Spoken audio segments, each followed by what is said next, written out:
നമുക്ക് അജയുടെയും ഭൂമിയുടെയും വരാൻ പോകുന്ന ആഴ്ചയിലെ നല്ലൊരു കഥ കേട്ടാലോ? വീഡിയോ ഇഷ്ടപ്പെടുവാണെങ്കിൽ ഒന്ന് ലൈക്ക് ചെയ്ത് ഹൈപ്പ് ചെയ്യാൻ മറക്കരുതേ. അതോടൊപ്പം തന്നെ ആദ്യമായി കാണുന്നവരാണെങ്കിൽ സബ്സ്ക്രൈബ് ചെയ്യാനും മറക്കരുത് കേട്ടോ. അങ്ങനെ അജയുടെ വീട്ടിൽ ദീപാവലി ആഘോഷങ്ങളൊക്കെ അതിഗംഭീരമായിട്ട് തന്നെ നടക്കുവാണ്.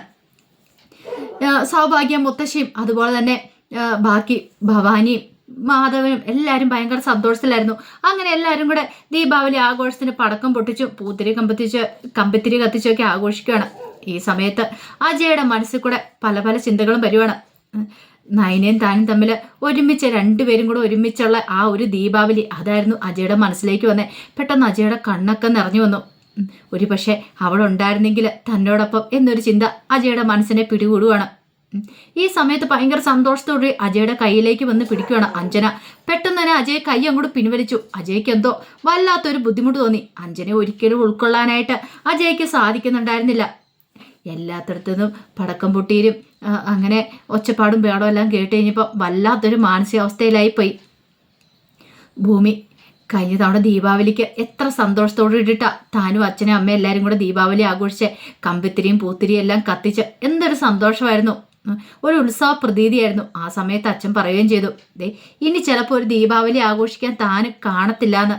പക്ഷേ എങ്കിൽ അതിങ്ങനെ ആയിരിക്കും ഒരിക്കലും വിചാരിച്ചില്ല. അച്ഛനുണ്ടായിരുന്നെങ്കിൽ താനും അച്ഛനും അമ്മയും എല്ലാവരും കൂടെ ചേർന്നിട്ട് ഈ തവണ അങ്ങനെ സന്തോഷത്തോടു കൂടി ആഘോഷിക്കണം. അതൊക്കെ ഓർത്തു കഴിഞ്ഞപ്പോൾ ഭൂമിയുടെ കണ്ണുകളൊക്കെ അറിയാതെ നിറഞ്ഞൊഴുകി. പിന്നീട് ഭൂമിയുടെ മനസ്സിലേക്ക് വന്നേ അജയ് പറഞ്ഞ വാക്കുകളൊക്കെ ആയിരുന്നു. തൻ്റെ അച്ഛൻ മദ്യപിച്ചിട്ടുണ്ടായിരുന്നാണ് പോസ്റ്റ്മോർട്ടം റിപ്പോർട്ടിൽ. അതെങ്ങനെ അതൊട്ടും അങ്ങോട്ട് ഉൾക്കൊള്ളാൻ പറ്റുന്നുണ്ടായിരുന്നില്ല. ഇതിനകത്ത് എന്തോ ഒരു ചതി നടന്നിട്ടുണ്ട്. തൻ്റെ അച്ഛൻ ഒരിക്കലും മദ്യപിക്കില്ല. ഇന്ന് വരെ മദ്യം കഴിച്ച് തൻ്റെ അച്ഛനെ കണ്ടിട്ടില്ല. പിന്നെ എങ്ങനെയാ ഡോക്ടർ പോസ്റ്റ്മോർട്ടം റിപ്പോർട്ടിൽ എഴുതി കൊടുത്തിരിക്കുന്നു തൻ്റെ അച്ഛൻ മദ്യപിച്ചിട്ടുണ്ടെന്ന്? തനിക്കത് തെളിയിക്കണം. ആ പോസ്റ്റ്മോർട്ടം റിപ്പോർട്ട് തൻ്റെ കയ്യിൽ കിട്ടിയേ മതിയാവുള്ളൂ. ആ ഫോറൻസിക് റിപ്പോർട്ടും പോസ്റ്റ്മോർട്ടം റിപ്പോർട്ടും കിട്ടിയിട്ടുണ്ടെങ്കിൽ തനിക്കൊരു പക്ഷേങ്കിൽ എന്തെങ്കിലും ചെയ്യാൻ പറ്റും.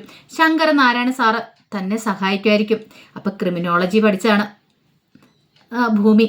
അപ്പോൾ ഭൂമിയുടെ സാറ് ശങ്കരനാരായണ സാറ് പറഞ്ഞിട്ടുണ്ടായിരുന്നു, നീ ഒരു കാര്യം ചെയ്യുക, ഒരു പക്ഷേങ്കിൽ ആ പോസ്റ്റ്മോർട്ടം റിപ്പോർട്ടിൻ്റെ അതിൻ്റെയൊക്കെ എന്തെങ്കിലും കോപ്പികളൊന്നും കിട്ടുവാണെങ്കിൽ കളക്ട് ചെയ്യുക. നമുക്ക് എന്തെങ്കിലും ചെയ്യാൻ പറ്റുമെങ്കിൽ നമുക്ക് ചെയ്യാൻ നോക്കാം. ഫോറൻസിക് റിപ്പോർട്ട് കിട്ടുവാണെങ്കിൽ എന്തെങ്കിലും ചെയ്യാൻ നോക്കാം. അത് അവളുടെ മനസ്സിലേക്ക് വന്നു. എങ്ങനെയെങ്കിലും അതൊന്ന് വാങ്ങിക്കണം പോലീസ് സ്റ്റേഷനിൽ നിന്ന്. തൻ്റെ അമ്മയെ പുറത്തിറക്കണം. തൻ്റെ അമ്മ തെറ്റൊന്നും ചെയ്തിട്ടില്ല. അച്ഛനെ കൊന്നത് തൻ്റെ അമ്മയല്ലെന്ന് താൻ ഇപ്പോഴും ഉറച്ച് വിശ്വസിക്കുന്നുണ്ട്. ആരൊക്കെ പറഞ്ഞാലും തനിക്ക് തൻ്റെ അമ്മയാണ് വലുത്. തൻ്റെ അമ്മ ഒരിക്കലും അത് ചെയ്യില്ല. ആ ഒരു ടെൻഷനോട് കൂടിയിട്ടാണ് ഭൂമി ഉറങ്ങാനായിട്ട് കിടന്നത്. പിറ്റേ ദിവസം രാവിലെ തന്നെ ഭൂമി എഴുന്നേറ്റ് മുറ്റമൊക്കെ അടിച്ചു വാരി ചെല്ലുമ്പോഴാണ് പെട്ടെന്ന് ഭൂമി ആ ഒരു കാഴ്ച കാണുന്നത്. അവിടെ ഒരു ഫോൺ കിടക്കുന്നു. പെട്ടെന്ന് ഭൂമി എടുത്ത് നോക്കി. അപ്പോൾ അത് ഇത്തിരി മണ്ണൊക്കെ പിടിച്ചിട്ടുണ്ടായിരുന്നു. ഭൂമി എടുത്ത് നോക്കിക്കഴിഞ്ഞപ്പോൾ ഇത് അച്ഛൻ്റെ ഫോണല്ലേ ഇത്? ഒരു പക്ഷേ അച്ഛൻ്റെ ഫോണിനകത്ത് ചിലപ്പോൾ ആരാ ഏതാ അച്ഛൻ്റെ കൊലപാതകത്തിൻ്റെ പിന്നിൽ നിന്നുള്ള കാര്യങ്ങളൊക്കെ കിട്ടിയേക്കും. അങ്ങനെ ഭൂമി എന്ത് ചെയ്തു, ആ ഫോൺ ഓണാക്കാൻ നോക്കണം. പക്ഷെ അത് ഓണാവുന്നുണ്ടായിരുന്നില്ല. കാരണം കുറച്ച് ദിവസം മണ്ണിനകത്ത് ഇങ്ങനെ പൂണ്ട് കിടന്ന് ചാർജൊക്കെ തീർന്ന് കിടക്കുമായിരുന്നു. ഭൂമിക്ക് വല്ലാത്തൊരു വിഷമം തോന്നി. ഭൂമി എന്ത് ചെയ്തു, മാക്സിമം ട്രൈ ചെയ്ത് നോക്കി. അപ്പോൾ മണ്ണൊക്കെ പിടിച്ച് വല്ലാത്തൊരവസ്ഥയിലായിരുന്നു ഫോൺ. ചാർജ് കുത്താൻ നോക്കിയിട്ട് ചാർജ് കയറുന്നുണ്ടായിരുന്നില്ല. എങ്ങനെയെങ്കിലും ഇതൊന്ന് ഓണാക്കി എടുക്കണം, കടയിൽ കൊടുത്ത് ശരിയാക്കി എടുക്കണം. ഒരു പക്ഷേ ഇതിനകത്ത് പല വിലപ്പെട്ട തെളിവുകളും കാണുമായിരിക്കും എന്നൊരു ചിന്ത ഭൂമിയുടെ മനസ്സിലുണ്ടായി. പിന്നീട് ഭൂമി പോലീസ് സ്റ്റേഷനിലേക്ക് ചെല്ലുവാണ്. അപ്പം ലോക്കപ്പിൽ തൻ്റെ അമ്മയുണ്ട്. അമ്മയെ കാണണം. അങ്ങനെ ചെന്നിട്ട് ആശ്വസിപ്പിക്കുന്നുണ്ട് അമ്പിയെ. അമ്മ വിഷമിക്കൊന്നും വേണ്ട കേട്ടോ. എന്തൊക്കെ സംഭവിച്ചെന്ന് പറഞ്ഞാലും അമ്മയെ ഞാൻ ഇവിടുന്ന് പുറത്ത് ഇറക്കും. അമ്മ പേടിക്കണ്ട, അമ്മ ധൈര്യമായിട്ടിരിക്കാനൊക്കെ പറഞ്ഞ് ആശ്വസിപ്പിച്ചു. ആ സമയത്ത് അജയ് വന്നിട്ടുണ്ടായിരുന്നില്ല സ്റ്റേഷനിലേക്ക്. പിന്നീട് ഭൂമി അവിടെ ചെന്നിട്ട് ഭൂമിക്കറിയാവുന്ന ഒരു വനിതാ പോലീസുകാരിയുണ്ട്. പുള്ളിക്കാരോട് പറഞ്ഞു, അതെ എനിക്ക് എൻ്റെ അച്ഛൻ്റെ പോസ്റ്റ്മോർട്ടം റിപ്പോർട്ടും ഫോറൻസിക് റിപ്പോർട്ടും ഒക്കെ ഒന്ന് വേണം. എനിക്കത് ചില കാര്യങ്ങളൊക്കെ തെളിയിക്കാൻ വേണ്ടിയിട്ടാന്ന് പറഞ്ഞു. അയ്യോ, അജയ് സാർ അറിഞ്ഞു കഴിഞ്ഞിട്ടുള്ള പ്രശ്നമോ? അതെ, തൽക്കാലത്തേക്ക് അജയ് സാറിനോട് പറയണ്ട, എനിക്കത് കിട്ടിയേ മതിയാവുള്ളൂ. എൻ്റെ അമ്മ ഒരു കൊലപാതകയല്ലെന്ന് എനിക്ക് തെളിയിക്കണം. അതിന് വേണ്ടിയിട്ട് എനിക്ക് രേഖകളൊക്കെ ഉണ്ടാക്കണമെങ്കിൽ ഇത് വേണ്ടി വരുമെന്നൊക്കെ പറഞ്ഞു. അങ്ങനെ ഒടുവിൽ അവരത് എടുത്തു കൊടുക്കാൻ തുടങ്ങുമ്പോഴത്തേനാണ് അജയുടെ വരവ്. അജയ് പെട്ടെന്ന് അങ്ങോട്ട് വന്നു. പെട്ടെന്ന് വന്നിട്ട് എന്താ ഭൂമി എന്ന് ചോദിച്ചു. അല്ല, അത് പിന്നെ സാറേ ഞാൻ കാര്യം പറ. അപ്പോഴാണ് ആ ഫോറൻസിക് റിപ്പോർട്ടൊക്കെ ഭൂമിയുടെ കയ്യിലിരിക്കുന്നുണ്ട്. ഇതെന്താന്ന് ചോദിച്ചുകൊണ്ട് അതും കൂടെ വാങ്ങുവാണ്. അത് കണ്ടു കഴിഞ്ഞപ്പോഴത്തേനും ഭൂമിയോട് ദേഷ്യപ്പെട്ടു. നിനക്കിത് ആരാ തന്നത്? നിനക്കറിയാൻ പാടില്ലേ ഈ പോസ്റ്റ്മോർട്ടം റിപ്പോർട്ടും ഫോറൻസിക് റിപ്പോർട്ടും ഒക്കെ അതൊക്കെ വെച്ചിട്ട് നിനക്ക് എന്ത് ചെയ്യാനാന്നൊക്കെ ചോദിച്ചുകൊണ്ട് ഭൂമിയോട് ദേഷ്യപ്പെടുവാണ്. സാറേ ഇത് കള്ളമാണ്, എൻ്റെ അച്ഛൻ മദ്യപിച്ചിട്ടൊന്നുമില്ല, ഇത് കള്ളമാണെന്ന് എനിക്ക് തെളിയിക്കണം. ഭൂമി നീ എന്തൊക്കെയാ പറയണത്? പോസ്റ്റ്മോർട്ടം റിപ്പോർട്ടിൽ വളരെ വ്യക്തമായിട്ട് എഴുതിയിട്ടുണ്ട് നിന്റെ അച്ഛൻ്റെ ഉള്ളിൽ മദ്യമുണ്ടെന്നുള്ള കാര്യം. ഒരിക്കലും ഇല്ല, ഒരിക്കലും അങ്ങനെ സംഭവിക്കില്ല. എൻ്റെ അച്ഛൻ മദ്യപിക്കില്ല എന്ന് ഞാൻ 100% വിശ്വസിക്കുന്നുണ്ട്.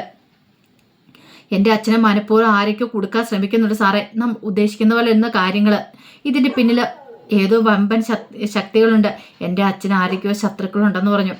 ഇത് കേട്ടപ്പോൾ ഭൂമിയെ വിളിച്ചുകൊണ്ട് തൻ്റെ ക്യാബിനിലേക്ക് പോയി അജയ് എന്നിട്ട് പറഞ്ഞു, ഭൂമി നീ ഒറ്റയ്ക്ക് ഇങ്ങനെ ഇറങ്ങിത്തിരിക്കുന്നത് അത് അപകടമാണ്. ഒരു പക്ഷേ ഇതിൻ്റെ പിന്നിൽ ആരെങ്കിലും ഉണ്ടെങ്കിൽ അവർ നിന്നെ ഇല്ലാതാക്കാൻ ശ്രമിക്കും. അതുകൊണ്ട് നീ കൂടുതൽ സൂക്ഷിക്കണം. പിന്നെ നിൻ്റെ അച്ഛൻ്റെ ഫോണ് നിനക്ക് കിട്ടിയോ? ഒരു പക്ഷേ അതിനകത്തേക്ക് ആരൊക്കെ വിളിച്ചിട്ടുണ്ട് എന്നൊക്കെ ഒന്ന് നോക്കുവാണെങ്കിൽ അറിയാൻ കഴിയും നിൻ്റെ അച്ഛൻ്റെ ശത്രുക്കൾ ആരായിരുന്നു. നിൻ്റെ അമ്മ നിൻ്റെ അച്ഛനെ കൊന്നിട്ടില്ലെന്നല്ല നീ പറയണേ. അങ്ങനെയാണെങ്കിൽ ആ ഫോൺ അവിടെ എവിടെയെങ്കിലും നോക്ക്. അപ്പോഴേക്കും ഭൂമി ഒരു നിമിഷം ആലോചിച്ചു. ഫോൺ തൻ്റെ കയ്യിൽ കിട്ടിയിട്ടുണ്ട്, പക്ഷെ അത് ഇതുമായിട്ട് ഓപ്പൺ ആക്കാൻ പറ്റിയിട്ടില്ല. അത് നന്നാക്കിയാൽ മാത്രമേ ഓപ്പൺ ആക്കാൻ പറ്റത്തുള്ളൂ. അപ്പോഴേക്കും അജയ് പറഞ്ഞു, ആ ഫോൺ നീ വീട്ടിലെവിടെയും പോയി നിന്നോ നോക്ക്, തപ്പി നോക്ക്, കിട്ടുവാണെങ്കിൽ അതിനകത്ത് ചിലപ്പോൾ എന്തെങ്കിലും തെളിവുകൾ കാണുമെന്ന് പറഞ്ഞു. ഭൂമി എന്ത് ചെയ്തു? ഭൂമി നേരെ വീട്ടിലേക്ക് പോന്നു. ഈ സമയത്ത് ഭൂമിയുടെ മനസ്സിൽ കൂടെ പല പല ചിന്തകളും വന്നു. ഒരു പക്ഷേങ്കിൽ അച്ഛൻ്റെ ഫോണ് അത് ഓപ്പൺ ആവുകയാണെങ്കിൽ അതിനകത്തുനിന്ന് എന്തെങ്കിലും തെളിവുകളൊക്കെ കിട്ടുമെന്നൊരു ചിന്ത മനസ്സിലുണ്ടായിരുന്നു. അങ്ങനെ ഭൂമി വന്നിട്ട് അത് നോക്കിയിട്ട് ഒരു രക്ഷയില്ല. ഇനി ഇത് കടയിൽ കൊടുത്ത് ശരിയാക്കാനേ പറ്റത്തുള്ളൂ. ഒരു പക്ഷേ ഇനി വേറെന്തെങ്കിലും വിവരങ്ങൾ ഇവിടുന്ന് കിട്ടിയാലോ, എന്തെങ്കിലും കാര്യങ്ങളൊക്കെ ഇവിടെ എന്തെങ്കിലും ഉണ്ടോ, അലമാരിയൊക്കെ ഒന്ന് പരിശോധിച്ച് നോക്കാം. ഒരു പക്ഷേ അച്ഛൻ്റെ ശത്രുക്കളെക്കുറിച്ചുള്ള എന്തെങ്കിലും വിവരം കിട്ടിയാലോ എന്നോർത്തുകൊണ്ട് ഭൂമി അലമാരിയൊക്കെ ഫുള്ള് പരിശോധിക്കുകയാണ്. പക്ഷേങ്കിൽ അവിടെ നിന്നും ഭൂമിക്കൊന്നും കിട്ടിയിട്ടുണ്ടായിരുന്നില്ല. കുറച്ചു നേരം കഴിഞ്ഞ് കഴിഞ്ഞപ്പോഴത്തേനും ഭൂമി എന്ത് ചെയ്തു, ഡ്രസ്സൊക്കെ ഒന്ന് കുടഞ്ഞു പെറുക്കി നോക്കാമെന്ന് കരുതി ഡ്രസ്സൊക്കെ ഇങ്ങനെ എടുത്ത് എല്ലാം കൂടെ വലിച്ചു വാരിയിട്ട് നോക്കുകയാണ്. അപ്പോഴാണ് അവിടെ നിന്നൊരു കത്ത് കിട്ടുന്നത്. ഭൂമി പെട്ടെന്ന് അതെടുത്തു. തൻ്റെ അച്ഛൻ്റെ കത്താണത്, ഭൂമിക്ക് വേണ്ടി എഴുതിയിരിക്കുന്ന. ഭൂമി, ഞാൻ എപ്പോഴും ഏത് നിമിഷം വേണേലും കൊല ചെയ്യപ്പെടാം. ഈ കത്ത് ഞാൻ എഴുതി ഇവിടെ സൂക്ഷിച്ചു വെക്കുവാണ്. എന്തെങ്കിലും കാണാത്താൽ എനിക്ക് എന്തെങ്കിലും സംഭവിച്ചു പോയിട്ടുണ്ടെങ്കിൽ ഭൂമി നീ അറിയണം, നിന്റെ ജീവൻ അപകടത്തിലാണ്, നിനക്ക് എപ്പോൾ വേണേലും നിനക്കും ആപത്ത് സംഭവിക്കാം എന്നൊക്കെ പറഞ്ഞുകൊണ്ട് ഒരു നീണ്ട കത്ത് എഴുതി വെച്ചിട്ടുണ്ടായിരുന്നു. അത് കണ്ടു കഴിഞ്ഞപ്പോൾ തന്നെ ഭൂമിക്ക് മനസ്സിലായി തൻ്റെ അച്ഛൻ മരണപ്പെടുമെന്ന് അച്ഛന് മനസ്സിലുണ്ടായിരുന്നു. ഒരു പക്ഷേങ്കിൽ ഇതിൻ്റെ പിന്നിൽ ശക്തനായ ഏതൊരു കൊലയാളിയുണ്ട്. തൻ്റെ അമ്മയല്ല, ഈ കത്ത് കൊണ്ടുപോയി അജയ് സാറിനെ കാണിക്കാം. ഒരു പക്ഷേങ്കിൽ അജയ് സാറിനെ തന്നെ രക്ഷിക്കാനായിട്ട് പറ്റുമായിരിക്കും, തൻ്റെ അമ്മയെ പുറത്തിറക്കാനായിട്ട് എന്നൊരു ചിന്ത ഭൂമിയുടെ മനസ്സിലുണ്ടായി. അങ്ങനെ ഭൂമി എന്ത് ചെയ്തു, ആ കത്ത് കിട്ടിയ വിവരം അജയനെ വിളിച്ച് പറയണം. അജയ് സാറെ, എനിക്ക് അത്യാവശ്യമായിട്ടൊന്ന് കാണണമെന്ന് പറഞ്ഞു. എന്താ ഭൂമി? അത് അജയ് സാറിനോട് നേരിട്ട് പറയാനുള്ള കാര്യങ്ങളാണ്, ഞാൻ അങ്ങോട്ടേക്ക് വന്ന് പറയാമെന്ന് പറഞ്ഞു. ഈ സമയത്ത് അജയ് പെട്ടെന്ന് എന്ത് ചെയ്തു, അന്നെങ്കിൽ ഒരു കാര്യം ചെയ്യാം, ഭൂമിയെ ഒന്ന് കാണാം, പോലീസ് സ്റ്റേഷനിലേക്ക് പോവാം, അവൾ അങ്ങോട്ടേക്ക് വരും എന്നൊരു പ്രതീക്ഷയോടുകൂടി അജയ് പെട്ടെന്ന് തന്നെ വീട്ടിൽ നിന്ന് ഇറങ്ങാൻ തുടങ്ങുവാണ്. ഇത് ഭവാനി കണ്ടു. ഭവാനിക്ക് മനസ്സിലായി, ഭവാനി കേട്ടിട്ടുണ്ടായിരുന്നു അജയ് ഭൂമിയായിട്ട് സംസാരിക്കുന്നത് അപകടമാണ്, അവനിപ്പോൾ പോയിട്ടുണ്ടെങ്കിൽ ശരിയാകത്തില്ല, എന്തോ തെളിവ് കിട്ടിയിട്ടുണ്ട് ഭൂമിയുടെ കയ്യിൽ. അങ്ങനെയാണെങ്കിൽ തനിക്ക് അപകടമാണെന്ന് മനസ്സിലായി കഴിഞ്ഞപ്പോഴത്തേനും അവർ പെട്ടെന്ന് തന്നെ എന്ത് ചെയ്തു, നേരെ അഞ്ജനയുടെ അടുത്തേക്ക് വന്നു. അഞ്ജനയുടെ അടുത്ത് നിന്നിട്ട് പറഞ്ഞു, ഇതേ അജയ് പുറത്തേക്ക് പോകാൻ തുടങ്ങുക, ഭൂമിയെ കാണാൻ പോകാനാന്ന് തോന്നി ഈ സമയത്ത് പോകുന്നേ, നീ അവനെ പോയി തടയ, നീയും അവനും തമ്മിലുള്ള എൻഗേജ്മെൻറ്റും കാര്യങ്ങളൊക്കെ നടക്കാനിരിക്കുമല്ലേ, അവനെ ഇങ്ങനെ കയറൂരി വിട്ടിട്ട് കാര്യമില്ല എന്നൊക്കെ പറഞ്ഞു. അത് കേട്ട പാതി കേൾക്കാത്ത പാതി അഞ്ജന എന്ത് ചെയ്തു, അഞ്ജന അജയുടെ മുറിയിലേക്ക് വന്നു. പിന്നീട് അജയോട് ചോദിച്ചു, അജയ് ഈ സമയത്ത് എങ്ങോട്ടാ? എനിക്ക് സ്റ്റേഷനിൽ വരെ പോകണം. എപ്പോൾ നോക്കിയാലും അജയ്ക്ക് ഡ്യൂട്ടി മാത്രമുള്ളല്ലോ, ജോലി വീടെന്ന് പറഞ്ഞുകൊണ്ട് എന്താ അജയ് ഇങ്ങനെ, എനിക്ക് വേണ്ടിയിട്ടൊരു അല്പസമയം ചെലവഴിക്കാൻ അജയ്ക്കില്ലെന്ന് ചോദിച്ചു. അജയ് പറഞ്ഞു, ദേ അഞ്ജന, നീ വെറുതെ മാറി നിൽക്കുക, എനിക്ക് അത്യാവശ്യമായിട്ട് പോകേണ്ട കാര്യത്തിന് എനിക്ക് പോകണമെന്ന് പറഞ്ഞു. പക്ഷേ എങ്കിൽ അഞ്ജന വിട്ടില്ല. അജയ് നിൽക്കാനാ പറഞ്ഞ, അജയ് ഇപ്പോൾ ഒരിടത്തേക്കും പോകുന്നില്ല, എനിക്ക് കുറച്ച് കാര്യങ്ങൾ സംസാരിക്കാണ്ട്, അങ്ങോട്ട് മാറി നിൽക്കാൻ പറഞ്ഞു. എന്നിട്ട് അജയ് സ്റ്റെയർ കേസ് ഇറങ്ങി പെട്ടെന്ന് തന്നെ അങ്ങോട്ട് ഇറങ്ങി പോകണം. ഈ സമയത്ത് അഞ്ജന സ്റ്റെയർ കേസ് ഇറങ്ങാൻ ഇറങ്ങുമ്പോഴത്തേനും അഞ്ജനയുടെ കാല് തെറ്റി അഞ്ജന താഴേക്ക് വീണു. ഉരുണ്ടുണ്ട് താഴെ വീണ് ബോധം കിട്ടി വീഴുകയാണ്. അപ്പോഴേക്കും ഒച്ച കേട്ട് അജയ് തിരിഞ്ഞു നോക്കിയപ്പോൾ അഞ്ജന താഴെ വീണ് കിടക്കുന്നു. അഞ്ജന എന്ന് പറഞ്ഞ് ഓടി വന്നു. ആ സമയം ഭവാനി എല്ലാവരും കൂടെ ഓടി വരുവാണ്.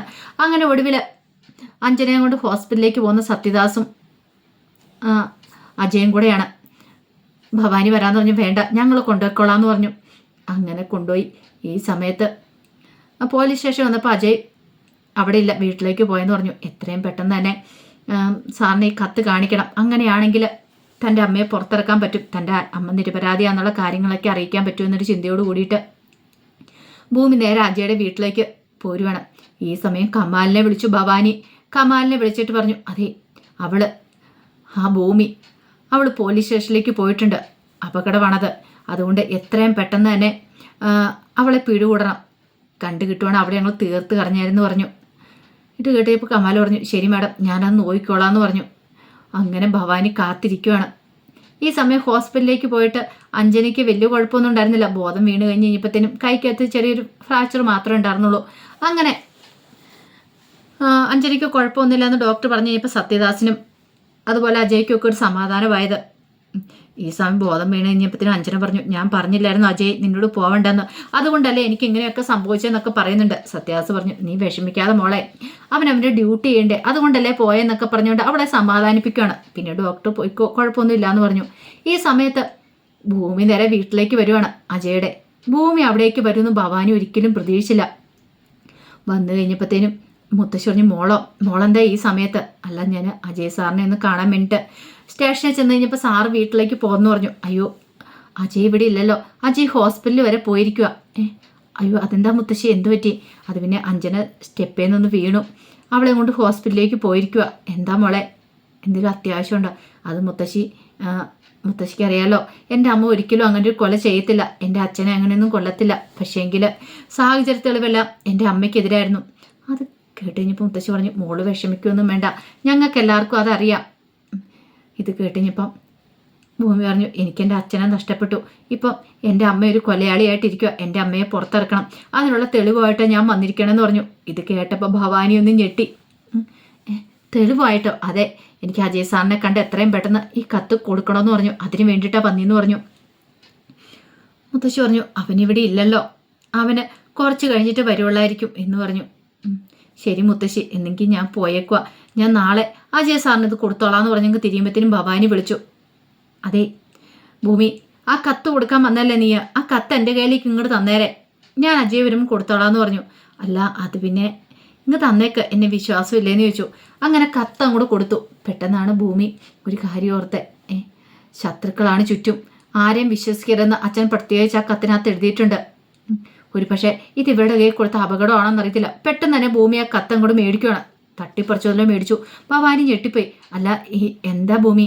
അതെ, ഞാനിത് അജയ് സാറിൻ്റെ നേരിട്ട് കൊടുത്തോളാം, അതും പറഞ്ഞിട്ട് ഭൂമി അങ്ങോട്ടേക്ക് ഇറങ്ങിപ്പോയി. ഭവാനി പെട്ടു. ദൈവമേ, ഇനി അതിനകത്ത് തന്നെക്കുറിച്ചുള്ള എന്തെങ്കിലും വിവരങ്ങളുണ്ടോ?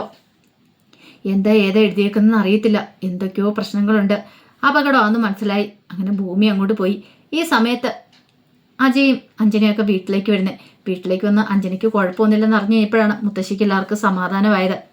ഈ സമയം മുത്തശ്ശി പറഞ്ഞു, അതെ, നിന്നെ കാണാനായിട്ട് ഭൂമി ഇവിടെ വന്നിട്ടുണ്ടായിരുന്നു പറഞ്ഞു. എന്തോ അവളുടെ അമ്മയെ രക്ഷിക്കാനായിട്ടുള്ള എന്തോ തെളിവുകളൊക്കെ ആയിട്ടാണ് വന്നിരിക്കുന്നത്.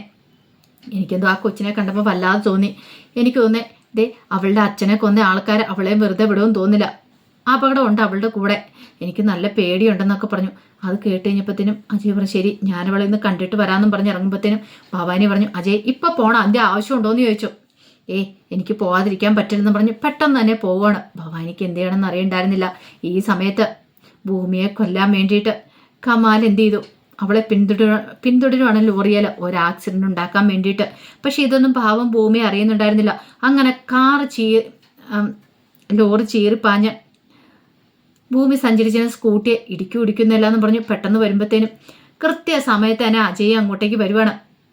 അജയ് വന്ന് അങ്ങനെ ഭൂമിയെ രക്ഷിക്കുവാണ്. അപ്പം അതിൻ്റെ കഥകളൊക്കെയാണ് കാണാൻ പോകുന്നത്.